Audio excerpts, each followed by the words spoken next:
दिल्ली में चल रहे नोट और नोटिस के दंगल से जुड़ी खबर है ये, जिसमें इस वक्त का अपडेट ये है कि आज प्रवेश वर्मा के खिलाफ आम आदमी पार्टी एफआईआर दर्ज करवा सकती है। दरअसल महिलाओं को 1100 रुपए बांटने का मामला, जिसको लेकर आम आदमी पार्टी की तरफ से कहा जा रहा है कि साहब ये चुनाव को प्रभावित करने के लिए और ये नोट देकर वोट लेने का पूरा खेल है। इसी को लेकर आम आदमी पार्टी 1100 रुपए जो महिलाओं को बांटे जा रहे थे प्रवेश वर्मा के घर से, इस मामले में पुलिस से शिकायत दर्ज करवाएगी। अरविंद केजरीवाल और आतिशी के खिलाफ भी 3 शिकायतें हालांकि अभी तक दर्ज हो चुकी हैं। केजरीवाल और आतिशी पर दिल्ली की जनता को धोखा देने का आरोप लगाया गया है। नोटकांड पर केजरीवाल सवाल पूछ रहे हैं, ईडी एक्शन क्यों नहीं ले रही। तो कुल मिलाकर एक दूसरे को घेरने की ये कवायद आम आदमी पार्टी और बीजेपी की तरफ से। सारी agencies, election commission, ED, CBI, police, income tax, सारी एजेंसीज बिल्कुल बेबस हो गई हैं। कोई एजेंसी कोई एक्शन नहीं ले सकती। सरेआम जनतंत्र के अंदर वोट खरीदे जा रहे हैं और कोई एजेंसी कोई एक्शन नहीं ले पा रही है। ये हमारे देश में हो क्या रहा है। और वहीं प्रवेश वर्मा की तरफ से 1100 रुपए बांटने के आरोप पर अरविंद केजरीवाल सवाल पूछ रहे हैं कि ईडी और सीबीआई अब कहां हैं। प्रवेश वर्मा अपने ऊपर लगे आरोपों को जातीय रंग दे रहे हैं। प्रवेश वर्मा की तरफ से कहा जा रहा है केजरीवाल के देशद्रोही वाले बयान पर भड़के हुए प्रवेश वर्मा, केजरीवाल ने पूरी जाट कौम को देशद्रोही कह दिया, ये प्रवेश वर्मा की तरफ से कहा जा रहा है। मेरे परिवार के लोगों ने देश के लिए जंग लड़ी है। मेरे पिताजी हमेशा लोगों की मदद करते रहे हैं। मैं भी लोगों की सहायता ही कर रहा हूं।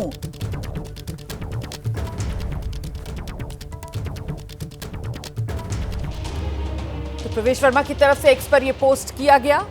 केजरीवाल पर निशाना साधते हुए उन्होंने लिखा, अरविंद केजरीवाल ने मुझे देशद्रोही बोलकर पूरी जाट कौम को देशद्रोही कह दिया है। मेरे परिवार के लोगों ने देश के लिए जंग लड़ी। मेरे पिताजी डॉक्टर साहेब सिंह जी हमेशा लोगों की मदद करते रहे। मैं भी लोगों की सहायता कर रहा हूं।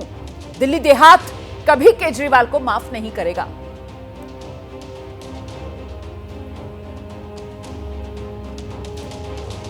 और आइए सीधे आपको लेकर चलेंगे। हमारे साथ हमारे 2 सहयोगी इस वक्त मौजूद है। दीपक रावत हमारे साथ जुड़ गए हैं, साथ ही बलराम पांडे भी इस वक्त हमारे साथ मौजूद है। पहले दीपक रावत का रुख करते हैं और जरा जानते हैं दीपक रावत से कि वो 1100 रुपए बांटने का मामला जो कल गरमाया, आपकी रिपोर्ट देश ने देखी, कैसे महिलाएं घर से बाहर निकल रही थी और वो कह रही थी उन्हें 1100 रुपए दिए जा रहे हैं। लेकिन इसमें प्रवेश वर्मा की तरफ से तो सफाई आ गई ना, वो कह रहे हैं कि साहब वो तो मदद करते रहते हैं, लोगों को पैसे बांटने में क्या दिक्कत है। तो फिर अब किस आधार पर आम आदमी पार्टी एफआईआर कराने की तैयारी में है दीपक?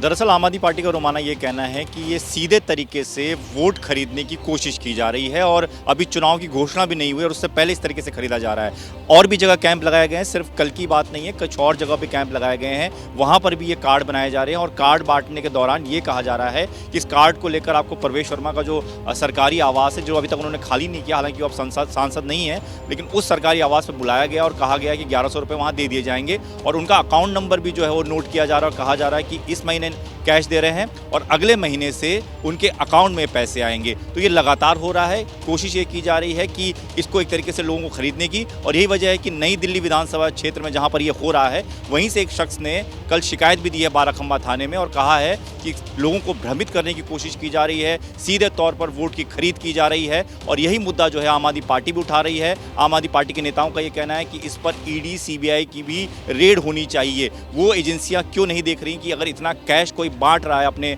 सरकारी आवास से, अपने घर से, तो क्यों वहां पता नहीं किया जा सकता कि कितनी मात्रा में वहां पर कैश रखा हुआ है। हालांकि प्रवेश वर्मा ने साफ तौर पर यह कहा कि उनकी संस्था है, उनके पिता जब थे वो भी ये काम करते थे, गरीबों की मदद करते थे, वो भी कर रहे हैं और उसी संस्था के अकाउंट से पैसा दिया जा रहा है। लेकिन कैश बांटा जा रहा है, इसको लेकर आम आदमी पार्टी सवाल उठा रही है और आम आदमी पार्टी एजेंसियों को भी सवाल उठा रही है कि वो इस पर कार्रवाई करे। यही वजह है कि चुनाव आयोग तक जाने की बात आम आदमी पार्टी कह रही है। लेकिन ये भी देखना होगा रोमाना कि अभी चुनाव की घोषणा नहीं हुई है, अभी तक आचार संहिता नहीं लगी है, तो ऐसे में चुनाव आयोग इस पर ज्यादा कुछ करेगा नहीं, ये भी बहुत हद तक साफ है। बिल्कुल, यही तो सबसे बुनियादी बात है कि साहब ठीक है, परसेप्शन के लिहाज से आप कुछ भी कहिए, लेकिन इसमें गैरकानूनी वाला एंगल जो है वो कुछ इसलिए सामने नहीं निकल कर आता क्योंकि यहाँ पर अभी मॉडल कोड ऑफ कंडक्ट तो लागू हुआ नहीं है, दिल्ली में चुनाव की तारीखों का ऐलान तो हुआ नहीं है, आदर्श आचार संहिता तो लगी नहीं है, लेकिन कुल मिलाकर राजनीति गरमाई हुई है। और जरा बलराम का रुख कर लेते हैं और बलराम से समझते हैं ये जो राजनीति गरमाई हुई है, केंद्र में इसके महिलाएं ही आ गई हैं। एक तरफ वो प्रवेश वर्मा 1100 रुपए लेकर जो महिलाएं उनके घर से बाहर निकल रही थी,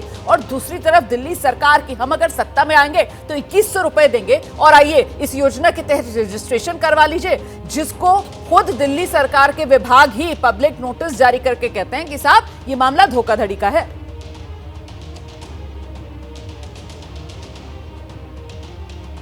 बिल्कुल, देखिए जिस तरीके से कल दिल्ली के विभागों ने एक सार्वजनिक नोटिस जारी करके ये बताया कि जो 2100 रुपए देने की बात कही जा रही है और जो रजिस्ट्रेशन की प्रक्रिया की जा रही है वो पूरी तरह से गलत है, क्योंकि सरकार की तरफ से कोई अधिसूचना जारी नहीं की गई है।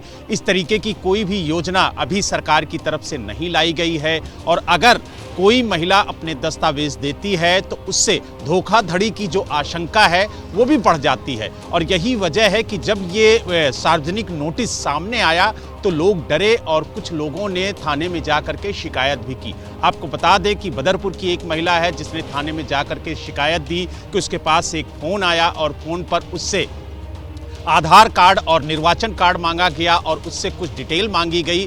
वो उसने व्हाट्सएप पे साझा किया और उसके बाद कहीं ना कहीं उसको ये लगा कि उसके दस्तावेज के साथ छेड़छाड़ हो सकती है, उसका दुरुपयोग हो सकता है, तो उसने पुलिस में शिकायत दी। हालांकि 3 शिकायतें अब तक पुलिस के पास आ चुकी हैं, लेकिन अब देखने वाली बात ये होगी कि पुलिस किस तरीके से इस पूरे मामले की जांच करती है और जांच में क्या कुछ निकलता है। हालांकि जो सूत्र बता रहे हैं उसके मुताबिक पुलिस का कहना है कि हम इस पूरे मामले की जांच करेंगे कि अब तक कितने लोगों का रजिस्ट्रेशन हुआ है और उनके जो डेटा लिए जा रहे हैं वो कहां पर रखे जा रहे हैं और उस डेटा का क्या इस्तेमाल किया जा रहा है, क्योंकि सरकार के वो विभाग बता रहे हैं जिन्हें 2100 रुपए महिलाओं को सम्मान निधि के तौर पर देना है। यानी महिला बाल विकास अगर मंत्रालय ये कह रहा है कि इस तरीके की कोई योजना नहीं है जिसे 2100 रुपए देने हैं, तो कहीं ना कहीं सवाल खड़े होते हैं। हालांकि आम आदमी पार्टी का कहना है कि ये हमारा एक कैंपेन है और एक अभियान के तहत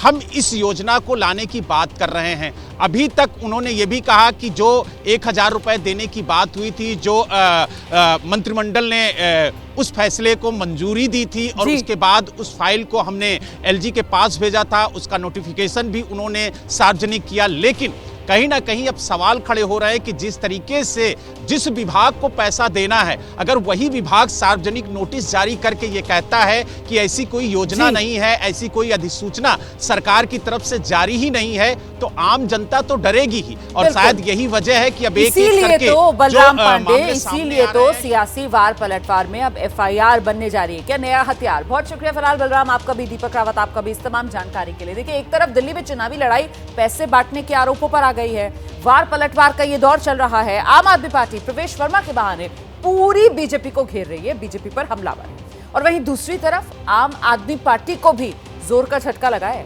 आम आदमी पार्टी की पार्षद हैं प्रियंका गौतम, बीजेपी में शामिल हो गई हैं। बुधवार को प्रियंका गौतम ने अपने समर्थकों के साथ बीजेपी की सदस्यता ग्रहण की और इसके साथ ही दक्षिणी दिल्ली से नगर निगम के पूर्व पार्षद हैं धर्मवीर सिंह, उन्होंने भी बीजेपी का दामन थाम लिया। इस दौरान केंद्रीय राज्य मंत्री हर्ष मल्होत्रा ने आम आदमी पार्टी और अरविंद केजरीवाल पर तीखा हमला बोला।